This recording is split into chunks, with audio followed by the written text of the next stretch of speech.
So, ang gagawin ko po ay magpapangat po muna tayo. So, naglagay ako ng kamyas sa kawali. Then, nilagay ko na po ang bawang. Ayan. Pagkalagay po ng bawang, ay ilalagay naman po natin ang pangalawang gata po.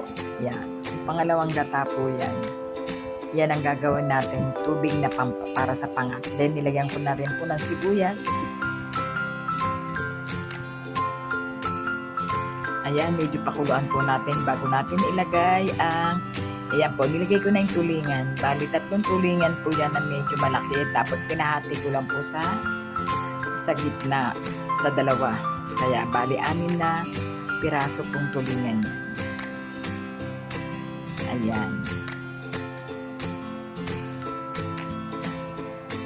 So, medyo ipapangat na po natin yan. Yan, nilagay ko na rin yung talong.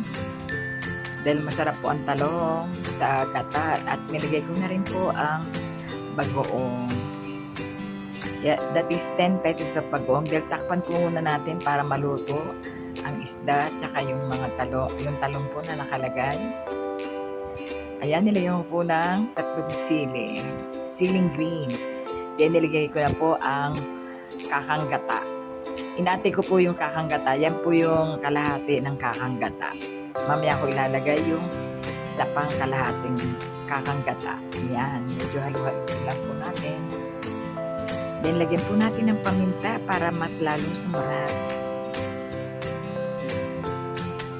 Then, ito na po yung pangalawang kakanggata. Then, medyo natuyo na yung sabaw. Yan. Hayaan po natin siyang kumulo muna. Ayan, medyo umunti na po ang sabaw at medyo nagmantika na. So, malapit na po maluto. Ayan na po ang masarap na ginataang tulingan. Napakasarap po niyan. Bye-bye! Thanks for watching. Love you all. God bless you.